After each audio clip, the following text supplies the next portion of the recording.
Hello students, first chapter of geography, resources and development, संसाधन और विकास. Can you identify and name the various items used in making life comfortable in our villages and towns? List the items and name the material used in their making. तो बच्चों, can you identify, क्या आप पहचान कर सकते हैं? और name the various items used in making life comfortable. तो जो विभिन्न प्रकार के आइटम्स हैं जो हमारे जीवन को आसान बनाते हैं, आरामदायक बनाते हैं in our village and town, जो शहरों में अवेलेबल हैं, जो गाँव में हैं. List the items and name the material used in their making. तो आप उन आइटम्स की एक लिस्ट बनाना है और ये भी बताना है कि ये आइटम्स किस मटेरियल के बने हुए हैं. Name the materials used in their making. Everything available in our environment which can be use to satisfy our needs. तो वो सारी प्रत्येक वस्तु जो पर्यावरण में उपलब्ध है, जो हमारी आवश्यकताओं की पूर्ति कर सके, वो क्या है? वो संसाधन है.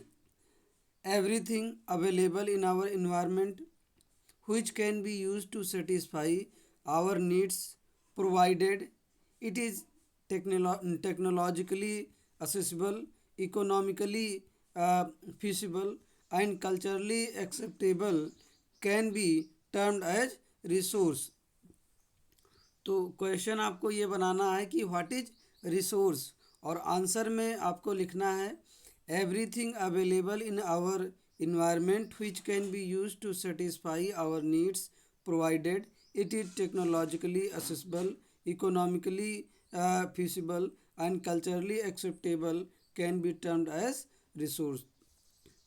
फिजिकल इन्वायरमेंट, यहाँ पे देखेंगे interdependent relationship between nature, technology and institution. तो ये ह्यूमन बीइंग से का रिएक्शन है. Physical environment, technology and institution. The process of transformation of things available in our environment involves an interactive relationship between nature, technology and institution. देखिए, the process of transformation of things available in our environment. तो हमारे environment में जो भी वस्तुएं available हैं, इसको transformation करने का, इसमें रूप परिवर्तन करने का जो प्रोसेस है, प्रक्रिया है, इसमें क्या इन्वॉल्व है? An interactive relationship between nature, technology and institution. Human beings interact with nature through technology, और ह्यूमन बींग्स नेचर से टेक्नोलॉजी के माध्यम से इंटरैक्ट करता है and create institution to accelerate their economic development. तो अपने आर्थिक विकास के लिए इंस्टीट्यूशन क्रिएट करता है. Do you think that resources are free gift of nature as is assumed by many. तो जो संसाधन है ये प्रकृति के द्वारा फ्री गिफ्ट है. दे आर नॉट, क्या ये फ्री गिफ्ट नहीं है? Resources are a function of human activities. तो रिसोर्सेज क्या हैं? Are a function of human activities. Human beings themselves are essential components of resources. तो human beings themselves are essential components of resources. तो जो human beings हैं, मानव जाति हैं, ये स्वयं एक महत्वपूर्ण संसाधन है.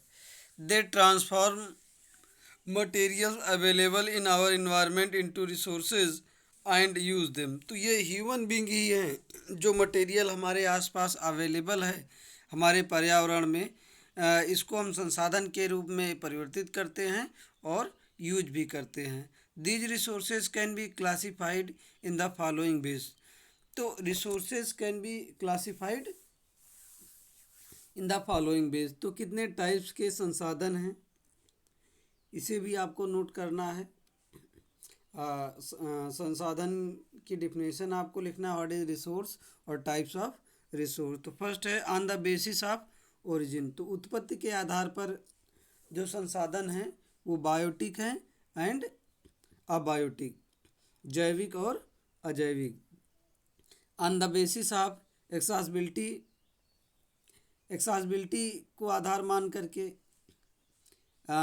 रिन्यूएबल एंड नॉन रिन्यूएबल, नवीनीकरण और अनवीनीकरण ऊर्जा के संसाधन हैं।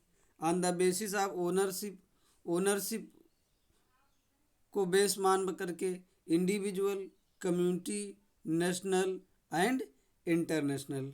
On the basis of status of development, development को बेस मान करके potential, developed, stock and reserves. तो यहाँ पे रिसोर्सेज का टेबल दिया गया है।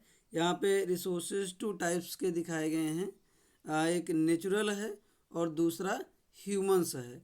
नेचुरल में है रिन्यूएबल है, नॉन रिन्यूएबल है।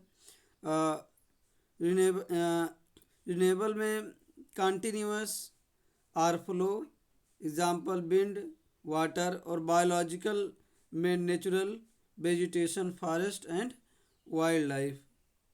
नेक्स्ट नॉन रिन्यूएबल में है रिसाइकेबल जिसका रिसाइकल किया जा सके, इसमें मेटल है। और नॉन रिसाइकलेबल में फॉसिल फ्यूल्स हैं। ह्यूमंस में स्ट्रक्चर्स एंड इंस्टीट्यूशंस है और क्वांटिटी एंड क्वालिटी है।